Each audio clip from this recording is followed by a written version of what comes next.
pranam to all of you. Again, I am coming back to my channel, Asit Government Rule Guru. Let's compete. Today, I will discuss part 9, fundamental rules. In this part, I will discuss Central Civil Services joining time rules 1979. Actually, if you see the fundamental rule, rule position, it is 105 to 107. Rule 105 to 107. It covered CCS joining time rules 1979. This part is very important one. So my friends, please subscribe my channel, share my channel, like my channel, so that you can get notification for my upcoming videos. Definitely this part I will discuss in a very briefly manner and also clarify everything with clarity, with proper relevance. So please, up to the end you listen the video, you can get complete information about joining time. So my friends, you see, follow my Facebook page. It is Asit Government Rule Guru. Also, you can get the link of this one in my YouTube video description. Right? Please follow my Facebook page, so that in systematic order you can get all the videos. It means systematic manner you can get all the video link and videos. So please follow my Facebook page, Asit Government Rule Guru, and you see the description of my video.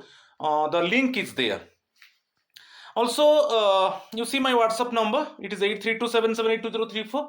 You are having any doubt, you can consult with me. And my Telegram channel link is t.me/BAPI2034. Also, you can join my Telegram channel. Right.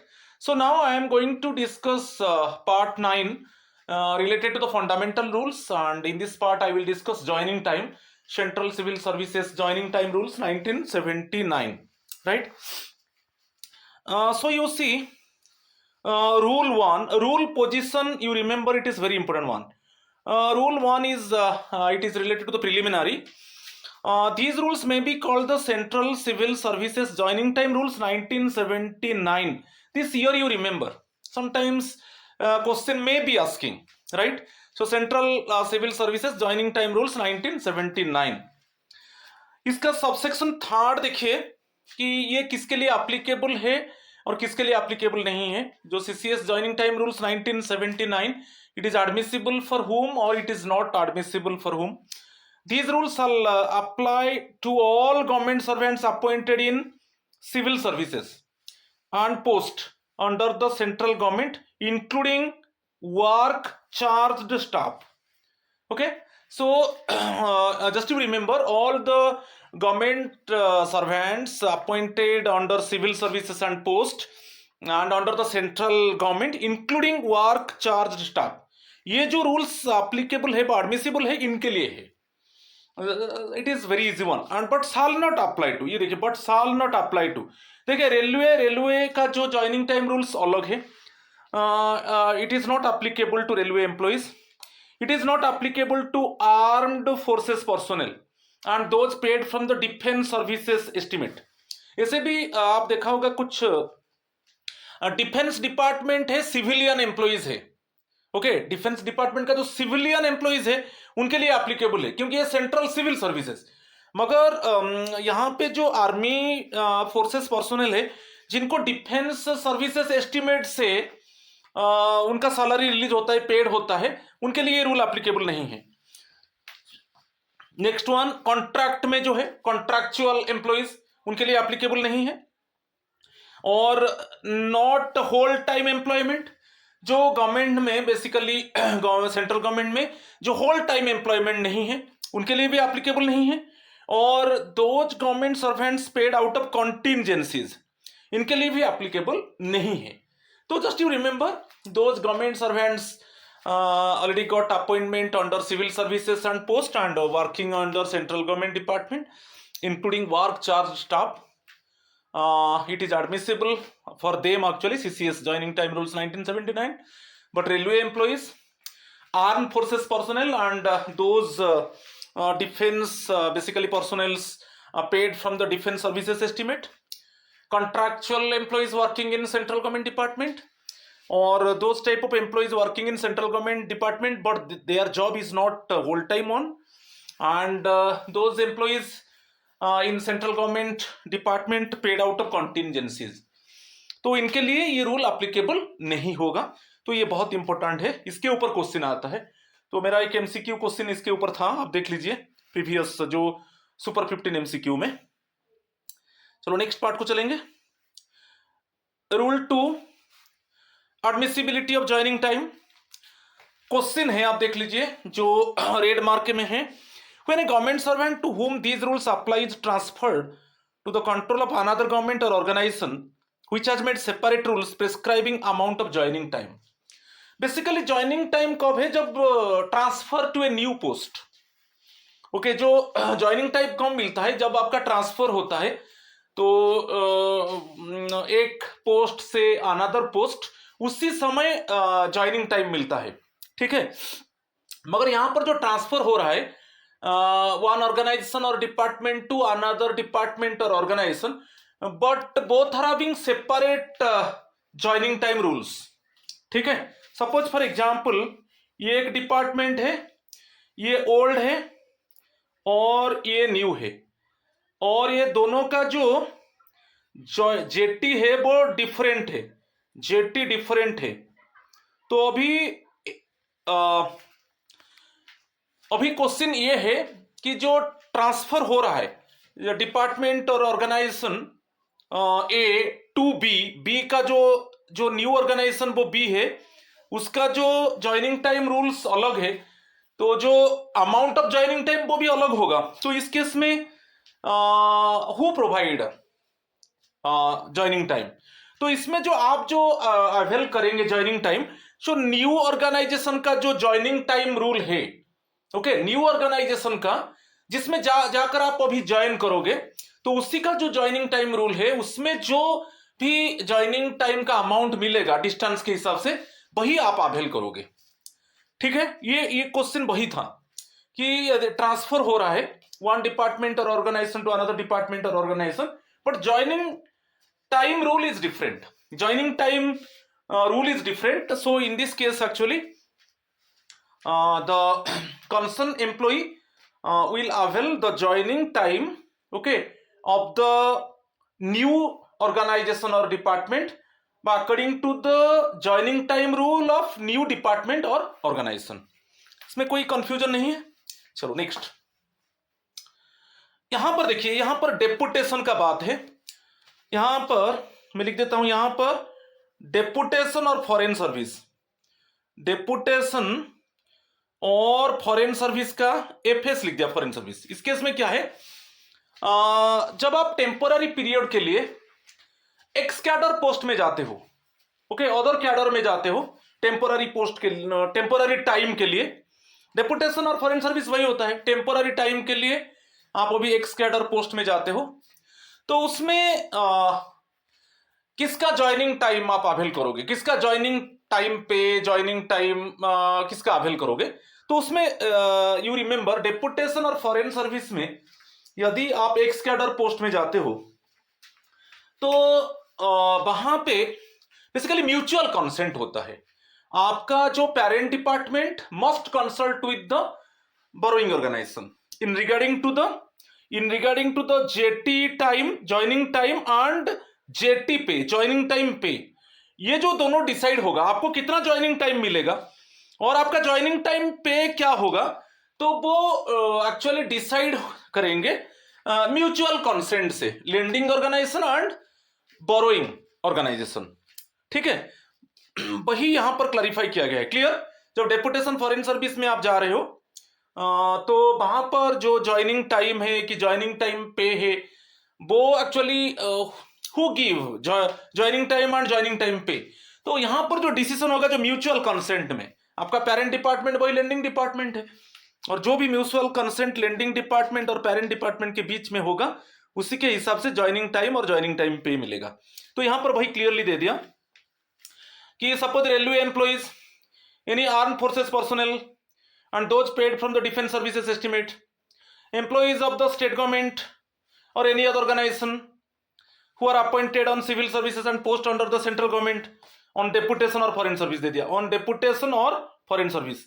Suppose कोई railway employee हो कि any employee belongs to armed forces or any state government employee, उसको अभी deputation में जाना है central government department को, तो डेपुटेशन और फॉरेन सर्विस में अभी वो सेंट्रल गवर्नमेंट डिपार्टमेंट को जाएगा, तो वहां पर जो उसको ज्वाइनिंग टाइम वो अवेल करेगा कि जो उसको जो ज्वाइनिंग टाइम मिलेगा वहां पर कौन पे करेगा, ज्वाइनिंग टाइम पे जो है कौन देगा, ज्वाइनिंग टाइम किसका अप्लीकेबल होगा, पेरेंट डिपार्टमेंट का या बोरोइंग डिपार्टमेंट का। तो इसमें म्यूचुअल कंसेंट होता है, म्यूचुअल एग्रीमेंट होगा, तो आपको याद रखना है डेपुटेशन फॉरेन सर्विस में म्यूचुअल एग्रीमेंट होगा, ठीक है, between the parent department and borrowing department, ठीक है। तो कौन ज्वाइनिंग टाइम पे देगा और किसका ज्वाइनिंग टाइम, जो अमाउंट ऑफ ज्वाइनिंग टाइम है वो किसका ज्वाइनिंग टाइम रूल के हिसाब से होगा, ठीक है। ये बहुत इंपॉर्टेंट था, ये रूल 2 के ऊपर था। रूल 3 जो है डेफिनेशन से आप देख लीजिए, सीसीएस ज्वाइनिंग टाइम रूल्स 1979 का रूल 3 डेफिनेशन, रूल पोजीशन के ऊपर क्वेश्चन आ रहा है, ठीक है। तो यहां पर दे दिया department of government of India, तो department of government of India का जो डेफिनेशन नहीं दिया है, मीन्स ए मिनिस्ट्री और department of the central government as notified from time to time and any other authority which exercises the powers of a department or ministry of the government of India, ठीक है। जो central government का जो notification time to time आ रहा है, इसमें clearly mention है कि मिनिस्ट्री और department of the central government, ठीक है, और कोई अथॉरिटी के पास एक्चुअली एक डिस्क्रिशन एक्चुअली पावर है, okay, to control the department or ministry, यही आ जाता है definition department of government of India. तो आप पर्टिकुलर सेंटेंस को रिमेंबर कीजिए, अभी सेंटेंस के ऊपर डायरेक्टली क्वेश्चन आ रहा है, जैसे पूछेगा कि department of government of India means according to the CCS joining time rules 1979, head of the department का बात आ गया, ये बहुत इंपॉर्टेंट है, एचओडी, तो मींस द अथॉरिटी डिक्लेयर्ड आज under the delegation of financial power rules 1978, जो delegation of financial power rules 1978 में वहां पर डिक्लेयर किया गया है कि अथॉरिटी, जिस अथॉरिटी के पास फाइनेंशियल डेलीगेशन पावर है वही हेड ऑफ द डिपार्टमेंट है, और इसमें क्लियरली मेंशन है डेलीगेशन ऑफ द फाइनेंशियल, ये रिमेंबर करना है, इसको अंडरलाइन कर दिया, इसके ऊपर क्वेश्चन आ सकता है, ठीक है। So the authority declared as such under the delegation of financial power rules 1978, इसके ऊपर क्वेश्चन आ सकता है, ठीक है, right. Next one, joining time. अच्छा, हम जानते हैं हमको ज्वाइनिंग टाइम कब मिलता है, जैसे ज्वाइनिंग टाइम हमारा ट्रांसफर टाइम में, जब ट्रांसफर होता है one post to another post, means time allowed, तो हमारा जो ट्रांजिट टाइम रहेगा, हमारा जब ट्रांसफर होता है तो ट्रैवलिंग में हमारा वो ट्रांजिट पीरियड होता है, जर्नी पीरियड, तो वही है कितना ज्वाइनिंग टाइम मिलेगा, तो डिस्टेंस के हिसाब से आगे में हम डिस्कस करेंगे इसका जो 5th रूल में, मगर आपको इसको डेफिनेशन याद रखिए कि जो टाइम अलाउ होता है to government servant to join a new post और to travel to a station to which he is posted, ठीक है, तो उसका जो जर्नी टाइम होगा, ठीक है, जो जर्नी पीरियड होगा उसी को हम ट्रांजिट टाइम बोलते हैं, वो कितना उसको टाइम मिलेगा कि वो जाकर न्यू पोस्ट में ज्वाइन कर सकता है, ठीक है, वही ज्वाइनिंग टाइम है। आप फंडामेंटल रूल 9 सबसेक्शन 10 में भी ज्वाइनिंग टाइम का डेफिनेशन दिया गया है, ठीक है, इसको भी आप देख लीजिए, ठीक है, क्लियर।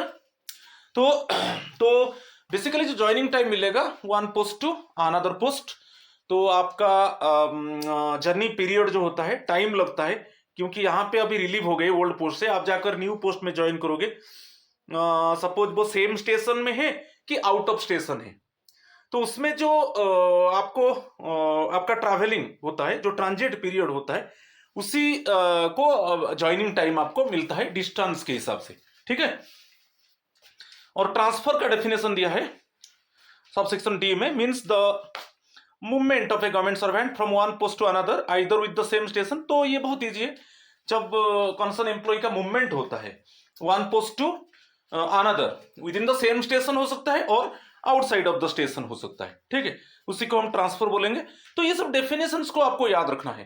ये जो रूल 3 है सीसीएस ज्वाइनिंग टाइम रूल्स 1979, तो 4 डेफिनेशन दिया है, ठीक है। मीनिंग ऑफ द जो डिपार्टमेंट का definition, head of the department का डेफिनेशन, ज्वाइनिंग टाइम का डेफिनेशन और ट्रांसफर का डेफिनेशन दिया है, ठीक है। अभी देखेंगे, ये बहुत इंपॉर्टेंट है, रूल 4 ज्वाइनिंग टाइम के ऊपर है। तो फर्स्ट जो पॉइंट है सबसेक्शन 1 में, तो ज्वाइनिंग टाइम कब ग्रांटेड होता है। तो फर्स्ट पॉइंट है joining time shall be granted to a government servant on transfer in public interest not in, तो 2 प्रकार का ट्रांसफर होता है, एक पब्लिक इंटरेस्ट में है और एक रिक्वेस्ट ट्रांसफर है। तो रिक्वेस्ट ट्रांसफर में ज्वाइनिंग टाइम नहीं मिलेगा, ठीक है। रिक्वेस्ट ट्रांसफर में ज्वाइनिंग टाइम नहीं मिलेगा, ओनली पब्लिक इंटरेस्ट में यदि आपका ट्रांसफर होता है तो उसमें आपको ज्वाइनिंग टाइम मिलेगा, ठीक है। फर्स्ट पॉइंट वही दिया है, joining time shall be granted to a government servant on transfer in public interest. तो आपको जाकर न्यू पोस्ट में आप ज्वाइन करोगे, आइदर सेम स्टेशन में है कि न्यू स्टेशन में है, ठीक है। Either in the same station आप ज्वाइन कर रहे हो और outside of the station join कर रहे हो, मगर आपका ट्रांसफर हुआ पब्लिक इंटरेस्ट में और आप अभी जाकर न्यू पोस्ट में ज्वाइन करोगे, तो इस टाइम में आपको ज्वाइनिंग टाइम मिलता है, ठीक है।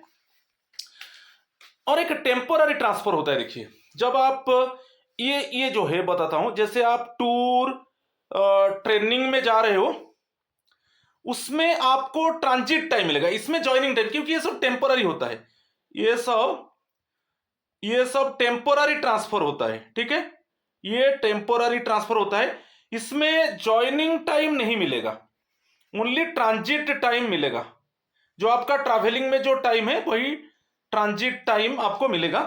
तो आपको याद रखना है कि जो टेम्पोररी ट्रांसफर होता है वो अप टू 180 डेज होता है। जैसे आपका temporary transfer more than 180 days हो जाएगा तो वो परमानेंट ट्रांसफर हो जाएगा। तो परमानेंट ट्रांसफर में ओनली ज्वाइनिंग टाइम मिलता है। तो यहां पर बहुत इंपॉर्टेंट है, इस बार बहुत बार क्वेश्चन आया है। तो no joining time is admissible in case of temporary transfer for a period not exceeding 180 days. यदि आप ट्रेनिंग टूर में जा रहे हो अप टू 180 डेज, तो उसमें आपको ज्वाइनिंग टाइम नहीं मिलेगा। जो टू एंड फ्रो जर्नी है, ठीक है, उसमें वही ट्रांजिट पीरियड मिलेगा, इसमें ज्वाइनिंग टाइम नहीं मिलेगा क्योंकि वो टेम्पोररी ट्रांसफर है। मगर जैसे ग्रेटर देन 180 डेज हो जाएगा, वो जो टेम्पोररी ट्रांसफर है वो कन्वर्ट हो जाएगा परमानेंट ट्रांसफर को, तो उस केस में आपको ज्वाइनिंग टाइम मिलेगा, ठीक है। तो इसमें थर्ड पॉइंट वही है, थर्ड पॉइंट यहां पर दे दिया कि ओनली एक्चुअल ट्रांजिट टाइम मिलेगा, ठीक है।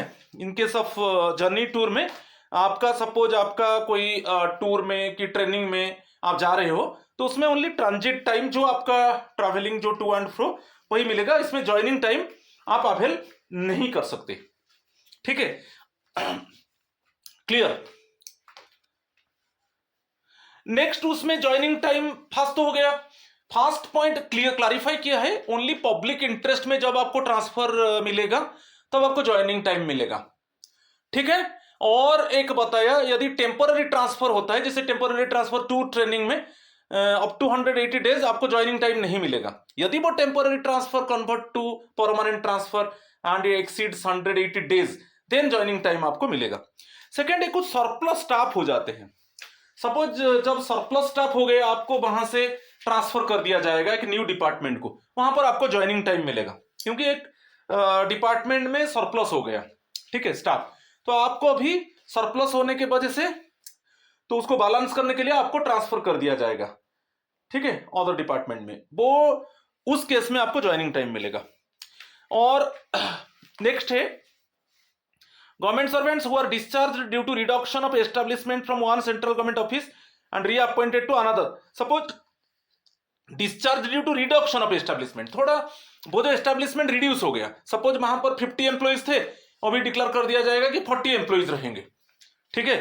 तो समझ में आ रहा है कि नहीं, 50 सपोज 50 एम्प्लॉइज थे, अभी डिसाइड होगा कि 40 एम्प्लॉइज होंगे, तो 10 कम हो जाएंगे, तो ये जो 10 एम्प्लॉइज को ट्रांसफर कर दिया जाएगा, ठीक है, 10 एम्प्लॉइज को ट्रांसफर कर दिया जाएगा अदर डिपार्टमेंट में, तो उस केस में उनको ज्वाइनिंग टाइम मिलेगा। तो ये सब पॉइंट्स को आप याद रखिए, ठीक है। एक सरप्लस स्टाफ है, उनको डिस्चार्ज किया जाएगा, न्यू डिपार्टमेंट को भेजा जाएगा, कि सपोज कोई सेंट्रल गवर्नमेंट डिपार्टमेंट है, सेंट्रल गवर्नमेंट डिपार्टमेंट में क्या हुआ ना, बेसिकली कोई सेंट्रल गवर्नमेंट डिपार्टमेंट है और वहां पर वो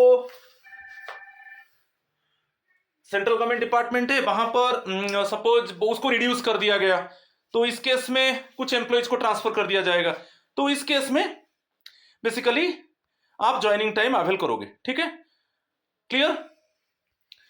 और चलो नेक्स्ट पॉइंट को चलेंगे।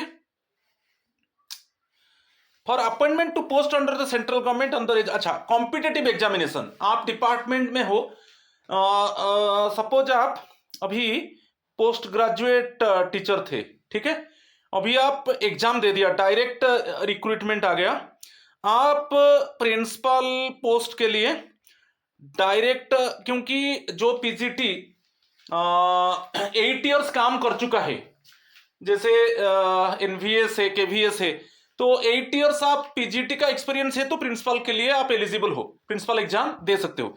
तो डायरेक्ट रिक्रूटमेंट में आपका पीजीटी से प्रिंसिपल पोस्टिंग हो गया, ठीक है, पीजीटी से प्रिंसिपल आप बन गए डायरेक्ट रिक्रूटमेंट में। तो इस केस में बेसिकली कैरी फॉरवर्ड होगा, जब आपका सर्विस जो पास सर्विस है, आप तो प्रिंसिपल बन गए और पास सर्विस इंक्लूड होगा, ठीक है। तो उस केस में आपको, यदि आपका वही बता रहा है कि जब आप डायरेक्ट, और एक एग्जांपल देता हूं, चाहे सेंट्रल गवर्नमेंट एम्प्लॉय हो कि स्टेट गवर्नमेंट एम्प्लॉय हो, यहां पर क्लियरली दे दिया, under the for appointment to post under the central government on the results of a competitive examination under interview open to government servants, ठीक है, open to government servants and others, central government employees and permanent or provisionally permanent state government employees will be entitled to joining time। याद रखिए, यदि कोई state government employ था, वो भी eligible था, ठीक है, और डायरेक्ट रिक्रूटमेंट में एग्जामिनेशन आप दे दिए, डायरेक्ट रिक्रूटमेंट में, चाहे सेंट्रल गवर्नमेंट डिपार्टमेंट का एम्प्लॉय है कि स्टेट गवर्नमेंट का एम्प्लॉय है, कब ज्वाइनिंग टाइम मिलेगा? जब आप ऑप्ट करोगे कि मेरा जो पास्ट सर्विस है वो कैरी फॉरवर्ड होगा, जब आपका पास्ट सर्विस कैरी फॉरवर्ड होगा। याद रखिए, if such government servants opts for having their past services in the central government और state government counted for all purposes in the central government. ठीक है, अभी समझ में आएगा? चाहे कोई डायरेक्ट रिक्रूटमेंट एग्जाम है, चाहे सेंट्रल गवर्नमेंट एम्प्लॉय हो कि स्टेट गवर्नमेंट का परमानेंट हो कि provisionally permanent state government employee हो, आप एग्जाम दे दिया, मगर आप ऑप्ट किया कि मेरा जो पास्ट सर्विस है वो फॉर ऑल पर्पजेस के लिए कैरी फॉरवर्ड होगा, इट मींस मेरा पास्ट सर्विस काउंट होगा। यदि आपका पास्ट सर्विस काउंट होगा तो इस केस में आपको ज्वाइनिंग टाइम मिलेगा। राइट, समझ में आया? ये बहुत बार क्वेश्चन, थोड़ा सवाल आता है, यदि आपका पास्ट सर्विस, सपोज आप स्टेट गवर्नमेंट एम्प्लॉय हो, आप अभी सपोज एक डायरेक्ट रिक्रूटमेंट निकला, आप स्टेट गवर्नमेंट एम्प्लॉय हो और आप एलिजिबल हो, वो डायरेक्ट रिक्रूटमेंट एग्जाम के लिए आप एलिजिबल हो और आप क्वालिफाई कर गए, और क्वालिफाई करने के बाद सपोज वो सेंट्रल गवर्नमेंट का जो पोस्ट निकला था डायरेक्ट रिक्रूटमेंट बेसिस में, तो वहां पर स्टेट गवर्नमेंट एम्प्लॉय क्वालिफाई कर गया, यदि उसका पास्ट सर्विस काउंट होता है, ठीक है, जो स्टेट गवर्नमेंट में जो सर्विस किया था यदि वो काउंट होता है, तब इस केस में आपको ट्रांसफर टाइम में, ठीक है, आपको ज्वाइनिंग टाइम मिलेगा। ठीक है, क्लियर? तो ये इंपॉर्टेंट था।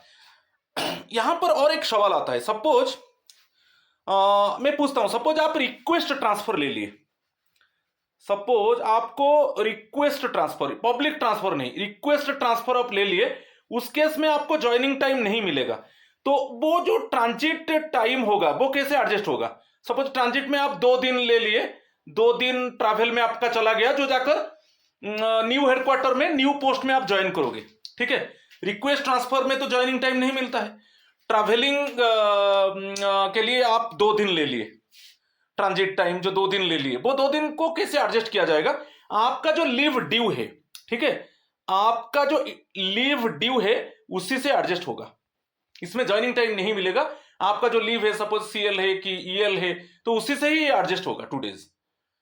समझ में आया? जो इंटरवेनिंग पीरियड, यहां से रिलीव हो गए, ओल्ड पोस्ट से आप रिलीव हो गए, न्यू पोस्ट में जब आप ज्वाइन करोगे तो उसी में जो इंटरवेनिंग पीरियड होगा, ओके, वो कैसे एडजस्ट होगा ना, जो आपका लीव ड्यू है उसी लीव ड्यू से एडजस्ट किया जाएगा। मगर पब्लिक इंटरेस्ट में जब आपका ट्रांसफर होता है तो आपको ज्वाइनिंग टाइम मिलेगा। ठीक है,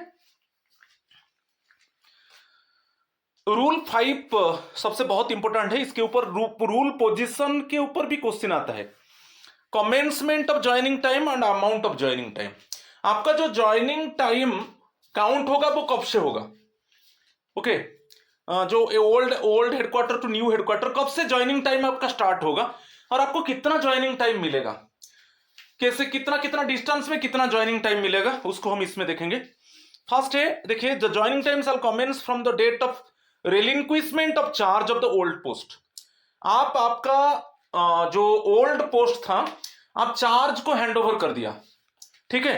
तो चार्ज यदि आप हैंड ओवर फोरनून में किया, ओके, आप टुडे चार्ज हैंड ओवर किया फोरनून में, तब आज से स्टार्ट हो गया ज्वाइनिंग टाइम। फोरनून में किया मीन्स आज से स्टार्ट हो गया। यदि टुडे आफ्टरनून में आप ज्वाइनिंग, आपका जो चार्ज था आप हैंड ओवर किया, यदि आफ्टरनून में आप हैंड ओवर करते हो तो कल से आपका ज्वाइनिंग टाइम स्टार्ट हो जाएगा। समझ में आया? तो फोरनून में करते हो, बिफोर नून करते हो, तो आज से ज्वाइनिंग टाइम स्टार्ट हो जाएगा, ओके। और आफ्टरनून में करते हो तो नेक्स्ट डे। सपोज जैसे आज 19 जनवरी है, आज आफ्टरनून में आप बेसिकली आपको रिलीव किया गया, आप चार्ज हैंड ओवर कर दिया, आपको रिलीव किया गया, तो आपका जो ज्वाइनिंग टाइम वो जनवरी 20 से काउंट होगा। समझ में आया? ये फर्स्ट पॉइंट था।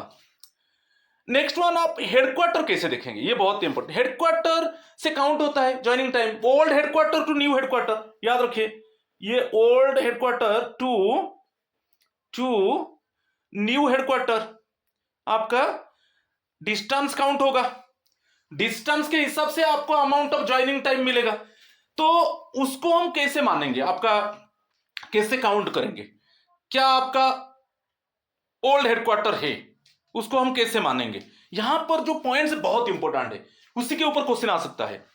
फर्स्ट है, the joining time shall be calculated from old headquarters in all cases including where government servant receives his transfer order.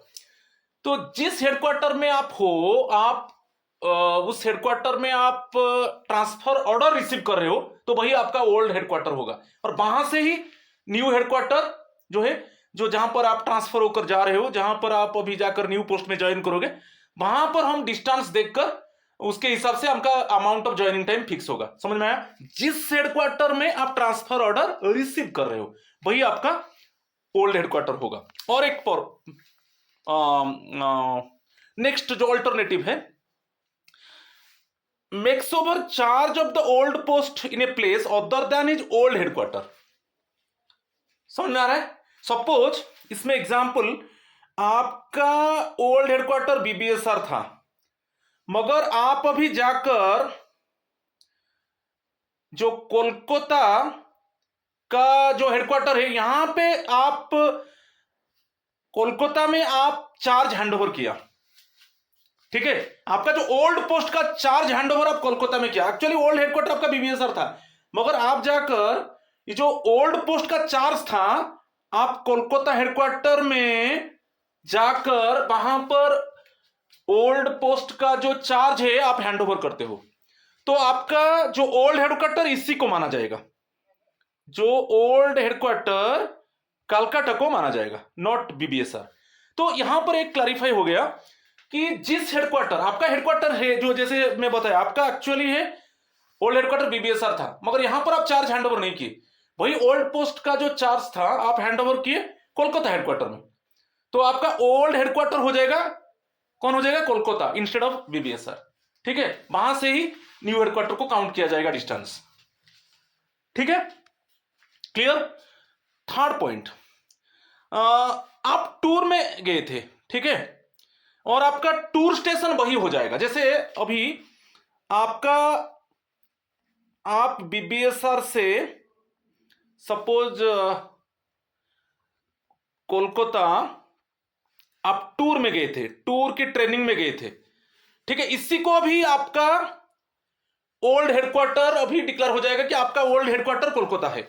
आप टूर में गए थे, आपका एक्चुअली हेडक्वार्टर बीबीएसआर था, मगर आप कोलकाता हेडक्वार्टर टूर में गए थे, कोलकाता हेडक्वार्टर को, मगर अभी डिक्लेयर हुआ कि आपका जो ट्रेनिंग और टूर हेडक्वार्टर है वही आपका स्टेशन है, तो इसके हिसाब से अभी आप जो it means you have gone for training to Kolkata headquarter, कि you have gone for tour to Kolkata headquarter, तो उसी को सपोज डिक्लेयर किया गया यही आपका स्टेशन है, तो अभी इसी को ही हम ओल्ड हेडक्वार्टर मानेंगे। किसको? कोलकाता को, नॉट बीबीएसआर को। ठीक है, यहां से ही आपका न्यू हेडक्वार्टर को जो डिस्टेंस है उसी को हम मेजर करेंगे, उसके हिसाब से अमाउंट ऑफ ज्वाइनिंग टाइम मिलेगा। ठीक है, और एक पॉइंट है, सपोज टेम्पोररी ट्रांसफर में गए थे, वो परमानेंट ट्रांसफर को कन्वर्ट हो गया। सपोज वही है, सपोज आप बीबीएसआर आपका ओल्ड हेडक्वार्टर था, मगर आप अभी कोलकाता आप गए थे टेम्पोररी ट्रांसफर में, टेम्पोररी ट्रांसफर में गए थे। ठीक है, यहां पर मैं लिख दिया टेम्पोररी ट्रांसफर में आप कोलकाता गए थे, मगर यहां पर जो टेम्पोररी ट्रांसफर को परमानेंट ट्रांसफर में कन्वर्ट कर दिया गया। ठीक है, जब आप अभी कोलकाता में हो, ठीक है, टूर और ट्रेनिंग में गए थे, मगर इसको अभी सपोज ग्रेटर देन 180 डेज हो गया, ग्रेटर देन 180 डेज हो गया, और उसको मान लिया गया कि आपका जो हेडक्वार्टर है, ठीक है, इस केस में देखिए जो लास्ट वन, ठीक है, आपका बीबीएसआर, ठीक है, आपका बीबीएसआर एक्चुअली हेडक्वार्टर था, अभी आप टेम्पोररी ट्रांसफर में कोलकाता गए थे, ये टेम्पोररी ट्रांसफर है। ठीक है, मगर अभी आपको डिक्लेयर कर दिया गया कि जो टूर ट्रेनिंग में आप कोलकाता गए थे वो टेम्पोररी था, मगर इसको परमानेंट कर दिया गया वो ट्रांसफर को। तो आपका जब परमानेंट कर दिया गया, आपका ओल्ड हेडक्वार्टर हो जाएगा कोलकाता इंस्टेड ऑफ बीबीएसआर। ठीक है, आपका ओल्ड हेडक्वार्टर हो जाएगा कोलकाता, क्योंकि आप टूर ट्रेनिंग में एक टेम्पोररी ट्रांसफर में गए थे कोलकाता, मगर अभी टेम्पोररी ट्रांसफर को परमानेंट ट्रांसफर में कन्वर्ट कर दिया गया, मगर अभी आप कहां पर हो? कोलकाता में। ठीक है, अभी जब आप ट्रेनिंग टूर में कोलकाता हेडक्वार्टर में हो, और वहीं पर डिक्लेयर हो गया कि आपका जो टेम्पोररी ट्रांसफर था बीबीएसआर टू कोलकाता वो परमानेंट हो गया। तो परमानेंट हो गया मींस किसको हम ओल्ड हेडक्वार्टर मानेंगे? ओल्ड हेडक्वार्टर कोलकाता को मानेंगे, नॉट टू बीबीएसआर। तो ये जो 4 पॉइंट्स में बताए बहुत इंपॉर्टेंट है। तो हम किसको ओल्ड हेडक्वार्टर के हिसाब से मानेंगे? ठीक है, हम किसको ओल्ड हेडक्वार्टर के हिसाब से मानेंगे, ये बहुत इंपॉर्टेंट था, राइट। चलो नेक्स्ट वन यहां पर दे दिया, ये भी बहुत इंपॉर्टेंट है। यदि सेम स्टेशन में आपका सेम स्टेशन में ट्रांसफर हो रहा है और आपका रेसिडेंस चेंज नहीं हो रहा है, ये याद रखिए, within the same station और which does not involve a change of residence from one station to another. आपका रेसिडेंस चेंज नहीं होगा, ये one station to another station आपका ट्रांसफर हो गया, मगर आपका residence does not involve a change of residence, और विद इन सेम स्टेशन में आपका ट्रांसफर हुआ, तो वहां पर ओनली 1 डे ज्वाइनिंग टाइम मिलेगा। ओके, इसको आप अवेल नहीं करोगे तो ये ईएल में क्रेडिट नहीं होगा। ओके, सपोज आप you have not availed 1 day, not availed 1 day, ये जो 1 डे आपको ज्वाइनिंग टाइम मिला, आप उसको अवेल नहीं किए, तो ये ईएल में क्रेडिट नहीं होगा, ये ईएल में क्रेडिट नहीं होगा, याद रखिए। तो बहुत इंपॉर्टेंट है ये है कि आपको सेम स्टेशन में, इसके ऊपर एक क्वेश्चन मेरा प्रीवियस में था सुपर 15 एमसीक्यू में, सेम स्टेशन में ट्रांसफर हो रहा है और आपका one station to another station transfer हो रहा है, मगर आपका रेसिडेंस चेंज नहीं हो रहा है, तो इस केस में आपको ज्वाइनिंग टाइम ओनली 1 डे मिलेगा। यदि उसको अवेल करते हो कोई प्रॉब्लम नहीं, इसको अवेल नहीं करोगे, suppose you have not utilised 1 day joining time, okay, आप यूटिलाइज नहीं किया, ओके, आप ये सोच रहे हो कि मैं अवेल नहीं किया तो मेरा ईएल में क्रेडिट हो जाएगा, ईएल में क्रेडिट नहीं होगा, इस केस में ईएल में क्रेडिट नहीं होगा, याद रखिए, वो क्या हो जाएगा, लैप्स हो जाएगा। तो 1 डे केस में लैप्स हो जाएगा, वो ईएल में क्रेडिट नहीं होगा। ठीक है, तो हम जानते हैं कि ज्वाइनिंग, सपोज आपको 10 डेज ज्वाइनिंग टाइम मिला, अदर केस में जैसे आपका स्टेशन चेंज हो गया, वन स्टेशन टू अनदर, आपका रेसिडेंस चेंज हो गया, तो डिस्टेंस के हिसाब से अमाउंट ऑफ ज्वाइनिंग टाइम मिला। सपोज आपको 10 डेज मिला ज्वाइनिंग टाइम, उसमें आप 2 डेज अवेल किए, 10 डेज से आप 2 डेज अवेल किए, बाकी 8 डेज रहा, तो 8 डेज क्या होगा, 8 डेज आपका ईएल में क्रेडिट होगा, ठीक है। मगर इस केस में जब सेम स्टेशन में ट्रांसफर हो रहा है और one station to another but your residence is not changed, same station में ट्रांसफर हो रहा है और one station to another station transfer हो रहा है मगर आपका रेसिडेंस चेंज नहीं हो रहा है, तो इस केस में ओनली 1 डे ज्वाइनिंग टाइम मिलेगा। यदि आप उसको अवेल नहीं करोगे तो वो ईएल में क्रेडिट नहीं होगा, वो लैप्स हो जाएगा, ठीक है। तो यहां पर डेफिनेशन भी दे दिया, same station will be interpreted to mean the area falling within the jurisdiction of the municipality और कॉर्पोरेशन। वो जैसे सेम स्टेशन को हम बोलते हैं कि एक पर्टिकुलर म्युनिसिपैलिटी के अंदर आता है कि कॉर्पोरेशन के अंदर आता है, including suburban municipalities, notified areas और cantonments are contiguous to the named municipality etcetera. तो ये जो सेम स्टेशन है, सपोज आपका ट्रांसफर हो गया मगर सेम म्युनिसिपैलिटी एरिया में और सेम कॉर्पोरेशन में आपका ट्रांसफर हो रहा है, तो इस केस में उसको सेम स्टेशन माना जाएगा और उस केस में आपको ओनली 1 डे ज्वाइनिंग टाइम मिलेगा। यदि उसको अवेल करते हो ठीक है, उसको अवेल नहीं करोगे तो वो लैप्स हो जाएगा, वो ईएल में क्रेडिट नहीं होगा। और सिमिलरली आपका स्टेशन चेंज हो रहा है, one station to another but your residence is not changed, your residence is not changed, तभी केस में आपको ज्वाइनिंग टाइम 1 डे मिलेगा। यदि आप अवेल करते हो ठीक है, यदि आप उसको अवेल नहीं करोगे तो वो लैप्स हो जाएगा, ठीक है, वो ईएल में क्रेडिट नहीं होगा, ठीक है। नेक्स्ट वन यहां पर दे दिया, involving transfer from one station to another and also residence change हो गया, वन स्टेशन टू अनदर, ठीक है, आपका स्टेशन चेंज हो गया और रेसिडेंस भी चेंज हो गया, दोनों चेंज होना चाहिए। देखिए स्टेशन चेंज हो गया और रेसिडेंस भी चेंज हो गया, रेसिडेंस भी चेंज हो गया, तो इस केस में आपको ज्वाइनिंग टाइम मिलेगा, ठीक है। तो डिस्टेंस के हिसाब से अभी देखेंगे टेबल में, डिस्टेंस के हिसाब से ज्वाइनिंग टाइम मिलेगा, ठीक है, क्लियर। सपोज आपको जेटी 10 डेज मिला, आप 10 डेज मिला, आप 2 डेज अवेल किए, तो आपका बैलेंस रहा कितना, बैलेंस रहा 8 डेज, तो ये बैलेंस जो 8 डेज ये क्या होगा, ज्वाइनिंग टाइम में आपको 10 दिन मिला, आप 2 डेज उसको यूज किए, ठीक है, और जो 8 डेज ज्वाइनिंग टाइम उसको आप यूज नहीं किए तो वो क्या होगा, वो आपका ईएल में क्रेडिट हो जाएगा, ठीक है, क्लियर।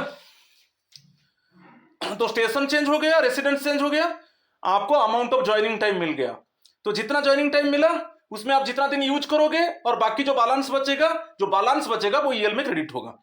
नेक्स्ट दे दिया क्या, सफिक्स टाइम के बारे में बताया। सपोज आपका ज्वाइनिंग टाइम मंडे से स्टार्ट हो गया, ज्वाइनिंग टाइम मंडे से स्टार्ट हो गया, सपोज फॉर एग्जांपल, ठीक है, आपको ज्वाइनिंग टाइम आपका मंडे में स्टार्ट हो गया, सपोज आपका एग्जांपल में दे देता हूं, ये जो सेकंड केस है, ज्वाइनिंग टाइम आपका फ्राइडे में खत्म हो गया, ज्वाइनिंग टाइम आपका फ्राइडे में लास्ट था मगर सैटरडे एंड संडे वो हॉलीडे था, क्या वो एक्सटेंड हो जाएगा, ठीक है, क्या इसको ज्वाइनिंग टाइम कवर अप कर लेगा, कोई प्रॉब्लम नहीं है, आप जाकर मंडे में ज्वाइन करोगे। आपका ज्वाइनिंग टाइम का जो लास्ट था फ्राइडे था, ये लास्ट था मगर सैटरडे संडे दोनों हॉलीडेज था, छुट्टी था, तो वो ज्वाइनिंग टाइम में ये जो सफिक्स हो गया ना, सैटरडे संडे क्या हो गया, सफिक्स हो गया, यहां पर सफिक्स हो जाएगा, ठीक है, और आप जाके मंडे में ज्वाइन करोगे, इसमें कोई प्रॉब्लम नहीं है, इसमें सफिक्स हो सकता है, ज्वाइनिंग टाइम के साथ ये सफिक्स हो जाएगा, ठीक है, जो हॉलीडेज होगा वो सफिक्स हो जाएगा, क्लियर, ये भी बहुत इंपॉर्टेंट है। चलो नेक्स्ट वन, यहां पर एक टेबल में हम देखेंगे अमाउंट ऑफ ज्वाइनिंग टाइम, ये बहुत इंपॉर्टेंट है। जैसे डिस्टेंस के हिसाब से old headquarter to new headquarter, distance को देखकर amount of joining time fix होता है, 1000 किलोमीटर और लेस, यदि आपका old headquarter new headquarter 1000 kilometre or less 10 days मिलेगा, और आपका इसी में सपोज कंटिन्यूअस आप ट्रैवल करोगे रोड में मोर देन 200 किलोमीटर्स। ये जो 1000 किलोमीटर्स और लेस है, ठीक है, आपको 10 डे ज्वाइनिंग टाइम मिलेगा। मगर उसमें आप कंटिन्यूअस रोड में ट्रैवल किया more than 200 kilometres, more than 200 और कंटिन्यूअस, यहां पर दे दिया, देखिए joining time admissible where the transfer necessarily involves continuous travel by road for more than 200 kilometres, तो और एक्स्ट्रा 2 दिन हो जाएगा, 12 डेज हो जाएगा, ठीक है। मगर इसमें कंफ्यूजन होते हैं, यहां पर कंटिन्यूअस, वो स्प्लिट नहीं होगा, continuous travel by road for more than 200 kilometres. Split हो जाएगा, आप बोलेंगे कि स्प्लिट हो जाएगा, मेरा रोड जर्नी स्प्लिट हो गया, कंटिन्यूअस नहीं है, मगर मोर देन 200 किलोमीटर्स आप रोड में ट्रैवल किए, मगर वो कंटिन्यूअस नहीं था। तो कंटिन्यूअस नहीं था मींस नहीं होगा, आपका more than 200 kilometres road journey होगा, वो कंटिन्यूअस होना चाहिए, तो उसके इसमें एक्स्ट्रा 2 डेज मिलेगा। क्लियर।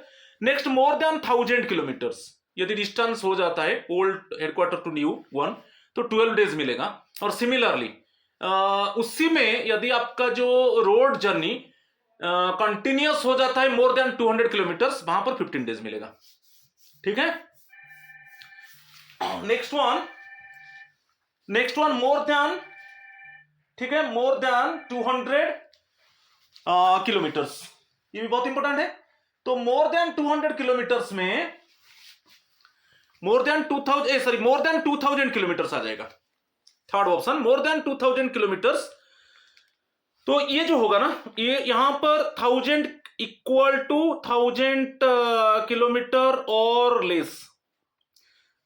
लेस, ठीक है। यहां पर greater than 1000 kilometres up to 2000 kilometre, up to 2000 kilometre, confusion नहीं होना है।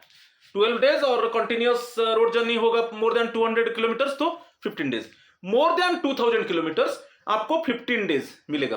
अगर उसमें आपका आप एयर में जाते हो, एयर में मैक्सिमम 12 डेज मिलेगा, और उसमें कंटिन्यूअस वही भी 15 डेज रहेगा।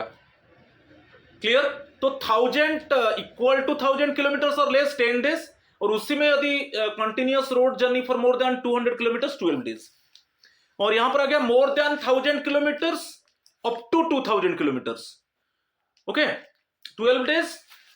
मगर उसमें आपका continuous road journey more than 200 kilometres होगा, तो एक्स्ट्रा 3 डेज, तो 15 डेज। मोर देन 2000 किलोमीटर्स वो हो जाएगा 15 डेज, मगर एयर जर्नी में मैक्सिमम 12 डेज मिलेगा, याद रखिए, एयर जर्नी में मैक्सिमम 12 डेज। और इसमें सपोज आप बोलोगे कि मोर देन 2000 किलोमीटर से और मेरा कंटिन्यूअस रोड जर्नी भी मोर देन 200 किलोमीटर से, तो मगर उसमें वही 15 डेज मिलेगा। तो ये ज्वाइनिंग टाइम अमाउंट है, ये बहुत इंपॉर्टेंट है, ठीक है। क्लियर।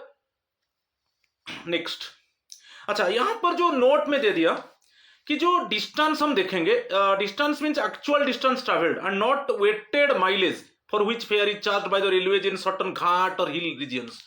सर्टेन घाट और हिल रीजन्स में क्या होता है, वेटेड माइलेज यहां पर नहीं लेंगे, ओनली आपका एक्चुअल डिस्टेंस ट्रैवल्ड। ये देखिए, यहां इसके ऊपर क्वेश्चन आता है, actual distance travelled, not weighted mileage, ठीक है। वेटेड माइलेज हम नहीं लेंगे, जैसे जो हिल स्टेशन एरिया होता है कि घाट एरिया होता है, वहां पर वेटेड माइलेज हम ले, वेटेड माइलेज काउंट नहीं होगा, ओनली एक्चुअल डिस्टेंस। और बेसिकली ये बहुत इंपॉर्टेंट है, आप ये रेड पार्ट को देख लीजिए। In case of transfer of a government servant to और from north eastern region including Sikkim, Andaman and Nicobar island, Lakshadweep and Ladakh, तो इस केस में आप मींस आपका ट्रांसफर हो रहा है नॉर्थ ईस्ट को, कि सिक्किम को, कि अंडमान एंड निकोबर को, कि लक्षद्वीप को, कि लद्दाख को, कि वहां से आप ट्रांसफर लेके आ रहे हो, तो उस केस में आपका नॉर्मल ज्वाइनिंग टाइम मिलेगा प्लस 2 डेज एक्स्ट्रा मिलेगा। आपका इसमें लिख देता हूं, इस केस में क्या होगा, नॉर्मल ज्वाइनिंग टाइम मिलेगा प्लस 2 एक्स्ट्रा ज्वाइनिंग टाइम मिलेगा, ठीक है। तो किस समय, suppose you are getting transfer to north east region, to Lakshadweep, to Andaman and Nicobar, to Ladakh, तो इस केस में एक नॉर्मल ज्वाइनिंग टाइम के साथ 2 एक्स्ट्रा ज्वाइनिंग टाइम मिलेगा, कि वहां से आप ट्रांसफर लेके नॉर्मल एरिया को आते हो, ठीक है। ये बहुत इंपॉर्टेंट है। सबसेक्शन 5 देख लीजिए, तो ज्वाइनिंग टाइम कितना दिन तक एक्सटेंड हो सकता है। Extension of joining time beyond the limits indicated in rule 5 subsection 4 में, तो हम अमाउंट ऑफ ज्वाइनिंग टाइम देख लिया, can be granted up to the maximum limit of 30 days maximum limit of 30 days by the HOD, head of the department. Head of the department आपको up to 30 days तक दे सकते हैं, आपका joining time आपको दे सकते हैं, ठीक है। मगर बियॉन्ड 30 days हो जाएगा तो वो आपका department of the government of India देगा। ये तो हेड ऑफ द डिपार्टमेंट दे दिया, मगर यहां पर बियॉन्ड 30 days वो department of the government of India देगा, ठीक है, क्लियर। तो up to 30 days HOD, head of the department, और beyond 30 days department of the government of India वो देगा, ठीक है। और गाइडिंग प्रिंसिपल है, ये जो काउंट होगा joining time, the total period of joining time should be approximately equal to 8 days for preparation के लिए 8 days plus reasonable transit time plus holidays, ये सब मिलाकर ये होता है। जैसे अप टू 30 days आपका एचओडी का अप्रूवल से होगा, कि बियॉन्ड 30 days वो मिनिस्ट्री को जाएगा, मिनिस्ट्री का, ये मिनिस्ट्री है, ये basically department of the government, ये ministry, department or ministry of the government of India. तो इसमें कैसे ये जो कैसे हम काउंट करेंगे, जैसे प्रिपरेशन के लिए 8 days है और आपका ट्रांजिट टाइम है, ठीक है, इसको याद रखना है। जैसे प्रिपरेशन है 8 days प्लस ट्रांजिट टाइम है, ठीक है, प्लस हॉलीडेज है, प्लस हॉलीडेज, ये सब मिलाकर आपका एक्सटेंड होगा joining time, right, clear. Next में इसमें दे दिया कि यदि आपको कुछ डिसरप्शन होता है, जैसे स्ट्राइक हो गया, नेचुरल क्लैमिटीज हो गया, तो उसमें आपका ज्वाइनिंग टाइम एक्सटेंड हो गया, तो उस केस में आपको allowance as usual joining time pay जो है वो एज यूजुअल मिलेगा, ओके। ट्रांजिट टाइम में भी वो इंक्लूड होगा, क्योंकि स्ट्राइक हो गया, नेचुरल क्लैमिटीज हो गया, सपोज एनी कमोशन हो गया, एनी वायलेंस हो गया, उसके वजह से आप ट्रैवल नहीं कर सके, तो वो भी ज्वाइनिंग टाइम में इंक्लूड हो जाएगा और आपको ज्वाइनिंग टाइम मिलेगा, क्लियर। और the period spent awaiting the departure of the steamer जो डिपार्ट करना था वो लेट हो गया, तो इस केस में वो ज्वाइनिंग टाइम में इंक्लूड होगा और आपको ज्वाइनिंग टाइम मिलेगा, राइट। चलो ये रूल 5 हो गया। अभी रूल 6 चलेंगे, on availing joining time and receiving revised order in transit time. अच्छा, the period of unutilised joining time will be credited to on leave account. मैं बताया था, सपोज आपको जेटी आपको 10 days मिला, ज्वाइनिंग टाइम आपको 10 days मिला, आप 2 days अवेल किए, बाकी बैलेंस हो गया 8 days, तो ये बैलेंस जो 8 days है वो क्या होगा, ये बैलेंस को ईएल में क्रेडिट कर दिया जाएगा, ईएल में क्रेडिट कर दिया जाएगा। मगर जहां पर 1 day ज्वाइनिंग टाइम मिलता है, 1 day ज्वाइनिंग टाइम कहां पर मिलता है, जब सेम स्टेशन में आपका ट्रांसफर होता है और 1 station to another station, but आपका रेसिडेंस चेंज नहीं होता है, ये 2 कंडीशन में 1 day मिलेगा। वो 1 day को आप अवेल नहीं करोगे तो वो लैप्स हो जाएगा, वो ईएल में क्रेडिट नहीं होगा। तो अदर ये जो केस में मैं बता रहा हूं, जैसे आपका स्टेशन चेंज हो गया, रेसिडेंस चेंज हो गया, तो आपका अमाउंट ऑफ ज्वाइनिंग टाइम मिलेगा, आप जितना अवेल करोगे, और बाकी जो बैलेंस रहेगा वो ईएल में क्रेडिट होगा। अच्छा, यहां पर क्वेश्चन आता है कि ज्वाइनिंग टाइम वैकेशन के साथ कंबाइन हो सकता है, वैकेशन के साथ कंबाइन होगा, ठीक है, और कोई ज्वाइनिंग टाइम रेगुलर लीव के साथ कंबाइंड होगा, रेगुलर लीव के साथ कंबाइंड होगा, बट एक्सक्लूडिंग सीएल के साथ कंबाइन नहीं होगा, याद रखिए। तो ज्वाइनिंग टाइम वैकेशन के साथ कंबाइन होगा, ज्वाइनिंग टाइम सभी रेगुलर लीव, चाहे ईएल है चाहे एचपीएल है, ये सब के साथ कंबाइन होगा, मगर सीएल के साथ कंबाइन नहीं होगा, जो कैजुअल लीव है उसके साथ कंबाइन नहीं होगा, ठीक है, क्लियर। ये बहुत इंपॉर्टेंट था, इसको आपको याद रखना है, क्लियर। चलो नेक्स्ट वन। अच्छा, ट्रांजिट में हो, if government servant in transit on transfer is directed to proceed to a place different from that indicated in the initial transfer orders। तो मैं इसके ऊपर एक एमसीक्यू बनाया था, सुपर 15 एमसीक्यू में आपको क्लैरिफाई किया था।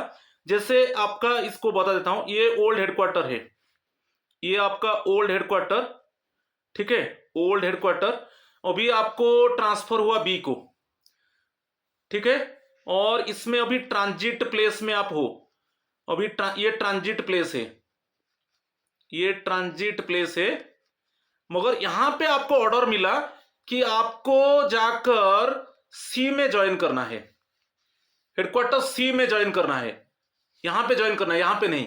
कहां पर? जब आप transit, suppose transit place R है, ट्रांजिट प्लेस जो है आर है। देखिए और एक बार बता रहा हूं, आपका ओल्ड हेडक्वार्टर ए था, आपको ए से बी को ट्रांसफर कर दिया गया, ठीक है, मगर आप ट्रांजिट में थे, ट्रांजिट प्लेस क्या था? आर था।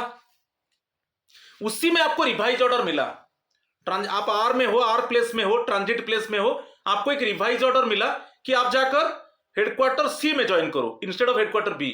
आपको हेडक्वार्टर बी में ज्वाइन नहीं करना है, जो इनिशियल ऑर्डर के हिसाब से, आपको हेडक्वार्टर बी को ट्रांसफर किया गया था, अभी आप वहां पर ज्वाइन मत करो, आप जाकर हेडक्वार्टर सी में ज्वाइन करो। मैं टिक लगाया। तो उसमें कैसे ज्वाइनिंग टाइम हम कैलकुलेट करेंगे? तो यहां पर जो ए टू आर है, याद रखिए ए टू आर जितना ज्वाइनिंग टाइम अवेल किया है कोई प्रॉब्लम नहीं, जो ज्वाइनिंग टाइम अवेल किया है वो अलाउ किया जाएगा, जो ज्वाइनिंग टाइम अवेल किया है वो अलाउ किया जाएगा, ठीक है। बाकी यहां पर याद रखिए जो आर टू सी होगा, transit place to new headquarter, ये है transit place to new headquarter. इसी में जो डिस्टेंस के हिसाब से आपको फ्रेश ज्वाइनिंग टाइम मिलेगा। ट्रांजिट प्लेस टू, क्योंकि ट्रांजिट प्लेस आर में, मेरा एग्जांपल, इमेजिनरी एग्जांपल में, ट्रांजिट प्लेस आर में आपको रिवाइज ऑर्डर मिला कि आप बी में ज्वाइन नहीं करेंगे, हेडक्वार्टर सी में ज्वाइन करेंगे। तो ए टू आर जितना ज्वाइनिंग टाइम अवेल किया है वो अलाउ कर दिया जाएगा। मगर अभी ट्रांजिट प्लेस टू सी, आप न्यू हेडक्वार्टर सी में ज्वाइन करोगे तो उसमें जो डिस्टेंस को देखकर जो फ्रेश ज्वाइनिंग टाइम आपको मिलेगा, फ्रेश ज्वाइनिंग टाइम मिलेगा। अच्छा, और एक बात है इसमें, और एक आता है कि आज आपको सपोज रिवाइज ऑर्डर मिला, ट्रांजिट प्लेस आर में आपको आज रिवाइज ऑर्डर मिला, तो ज्वाइनिंग टाइम कम, फ्रेश ज्वाइनिंग टाइम तो मिलेगा R to C, fresh joining time मिलेगा, पर कब से काउंट होगा? कल से काउंट होगा, आज से नहीं। आज रिवाइज ऑर्डर मिला, सपोज आज का डेट में आप ट्रांजिट प्लेस आर में हो, जैसे आज जनवरी 19 है, आज का प्लेस आप ट्रांजिट प्लेस आर में हो, आज आपको रिवाइज ऑर्डर मिला कि instead of headquarter B you go to join in headquarter C, तो फ्रेश ज्वाइनिंग टाइम मिलेगा transit place R to C. मगर वो कब से वो लागू होगा? वो कल से होगा, इट मीन्स जनवरी 20 से होगा। समझ में आ गया? और यहां पर क्वेश्चन सवाल आता है कि suppose old headquarter to transit place R, उसमें जो ज्वाइनिंग टाइम अवेल किया है वो अलाउ होगा, मगर ट्रांजिट प्लेस में जहां पर आपको रिवाइज ऑर्डर मिला, वहां से जो फिर जो न्यू हेडक्वार्टर फिक्स किया गया, उसमें आपको fresh spell of joining time मिलेगा डिस्टेंस के हिसाब से, और जो ज्वाइनिंग टाइम कैलकुलेट होगा वो कल से होगा, क्योंकि आज आप रिवाइज ऑर्डर मिला ट्रांजिट प्लेस में, तो कल से वो ज्वाइनिंग टाइम कल से ही इंप्लीमेंट होगा, ठीक है, क्लियर? तो इसको आप देख लीजिए। अभी ज्वाइनिंग टाइम पे को आ जाएंगे, रूल 7, ये बहुत इंपॉर्टेंट है, रूल पोजीशन को याद रखना है, rule 7 position is important one, joining time पे।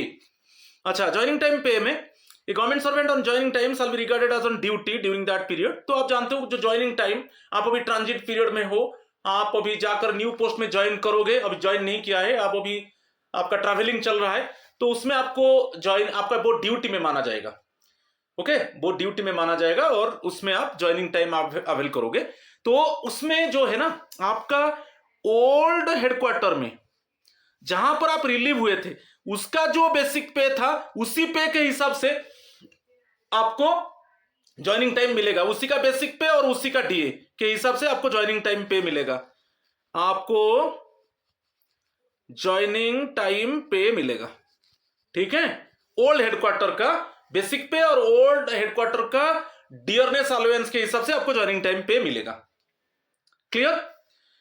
वही दे दिया second one, you will also enter to dearness any appropriate to the joining time पे। तो किसका डियरनेस अलाउंस? आपका ओल्ड हेडक्वार्टर का, जहां से आप रिलीव हो गए, आप तो अभी ज्वाइन नहीं किया ना जाकर न्यू हेडक्वार्टर में, तो वो जो ज्वाइनिंग टाइम में आप किसका बेसिक पे और आपको जो ज्वाइनिंग जेटी पे मिलेगा वो किस हिसाब से मिलेगा? आपका ओल्ड हेडक्वार्टर का बेसिक पे और डीए, मगर याद रखना है इसका हिसाब से मिलेगा, ठीक है। नेक्स्ट वन, अच्छा, आपको ओल्ड हेडक्वार्टर में कॉम्पेंसेटरी अलाउंस मिल रहा था, लाइक हाउस रेंट अलाउंस, ये सब ओल्ड हेडक्वार्टर के हिसाब से मिलेगा, कॉम्पेंसेटरी अलाउंस, एचआरए, ये सब ओल्ड हेडक्वार्टर के हिसाब से मिलेगा, ठीक है, जेटी टाइम में, ज्वाइनिंग टाइम में, जेटी टाइम में, ज्वाइनिंग टाइम में, पीरियड में, ठीक है। और ये नहीं मिलेगा, कन्वेंस अलाउंस नहीं मिलेगा कि परमानेंट ट्रैवलिंग अलाउंस नहीं मिलेगा ज्वाइनिंग टाइम पीरियड में। ज्वाइनिंग टाइम पीरियड में आप याद रखना है, बहुत बार क्वेश्चन आया है, आपको कन्वेंस अलाउंस नहीं मिलेगा कि परमानेंट ट्रैवलिंग अलाउंस नहीं मिलेगा, ठीक है। और यहां पर डिसाइड हुआ कि ज्वाइनिंग टाइम पे कौन देगा, who pay the joining time pay, new administrative authority. New administrative, जहां पर आप जाकर ज्वाइन करोगे वही आपको ज्वाइनिंग टाइम पे करेगा, जो ज्वाइनिंग टाइम जो था पीरियड, क्योंकि आप ओल्ड हेडक्वार्टर से ऑलरेडी रिलीव हो गए, आप ओल्ड हेडक्वार्टर से क्या हो गए, रिलीव हो गए, आप अभी ट्रांजिट में हो, ठीक है। आप जाकर अभी न्यू हेडक्वार्टर में ज्वाइन करोगे तो न्यू हेडक्वार्टर का जो एडमिनिस्ट्रेटिव अथॉरिटी है वही आपको पे करेगा, ओके।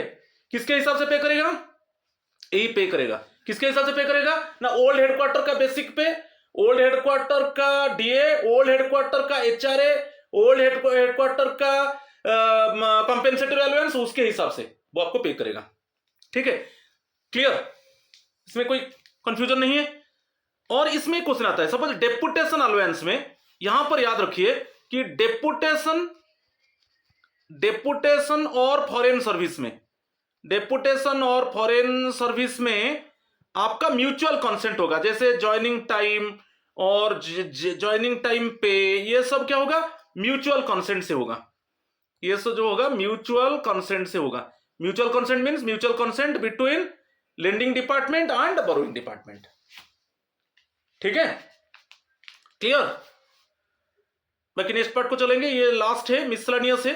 सपोज कुछ ऐसा रूल्स है जो बहुत बर्डनसम है, उसको रिलैक्स करने के लिए उसका रीजन के साथ हम देंगे, क्योंकि ये जो रूल है ये थोड़ा बर्डनसम है और स्ट्रेनफुल है, उसको रिलैक्स किया जाए तो उस केस में किसका परमिशन अप्रूवल चाहिए ना, मिनिस्ट्री ऑफ, ये देखिए मिनिस्ट्री ऑफ होम अफेयर्स, और next one department of personnel and administrative reforms, ये इंपॉर्टेंट है, ठीक है। ये दोनों का अप्रूवल लेके, वो जो रूल में डिफिकल्टीज था कि जो बर्डनसम है उसको विथ रीजन आपको जस्टिफाई करना है, इसी रीजन के वजह से थोड़ा रूल जो रूल पोजीशन है वो बेसिकली कॉम्प्लिकेटेड है, तो उसको थोड़ा रिलैक्स किया जाए। मगर यहां पर किसका अप्रूवल चाहिए, मिनिस्ट्री ऑफ होम अफेयर्स और department of personnel and administrative reforms, ये बहुत बार क्वेश्चन आया है, इसको रिमेंबर करना है, ठीक है। ये रूल 8 में रूल पोजीशन को याद रखना है, क्लियर। नेक्स्ट एक है, यदि कोई डाउट अराइज होता है related to the interpretation of the CCS joining time rules 1979, तब हम किसको कंसल्ट करेंगे, वो जाएगा report to the government of India, ministry of home affairs और department of personnel and administrative reforms, तीनों को जाएगा। It shall be report to the government of India, ministry of home affairs, department of personnel and administrative reforms, ये भी, इसके ऊपर भी आपको क्वेश्चन मिलेगा, बहुत इंपॉर्टेंट है, ठीक है। तो आज पूरा ज्वाइनिंग टाइम के ऊपर मैं और एक बार रिवाइज कर दिया, तो उसमें मैं कुछ एमसीक्यूज नहीं दिया, बहुत ब्रीफली मैं एक्चुअली सभी रूल्स को एक्सप्लेन किया। So my friends, please subscribe my channel, share my channel, like my channel, so that you can get notification for my upcoming videos. और एक याद रखिए, just join my Facebook page, मेरा Facebook page को join कीजिए, वही है Asit government rule गुरु, ठीक है। आप फेसबुक में सर्च कर लीजिए असित गवर्नमेंट रूल गुरु, और ये भी आपको इसका लिंक मिल जाएगा वीडियो का डिस्क्रिप्शन में, तो उसमें ज्वाइन कीजिए। तो सभी वीडियो लिंक और सभी वीडियोस बहुत सिस्टमेटिक ऑर्डर में हैं, तो आपको कंफ्यूजन नहीं होगा। तो please join my Facebook page Asit government rule गुरु, उसका लिंक आपको मिलेगा मेरा वीडियो का डिस्क्रिप्शन में, बेसिकली इन यूट्यूब, ठीक है। आज इतना ही है, थैंक यू एंड नमस्कार टू ऑल।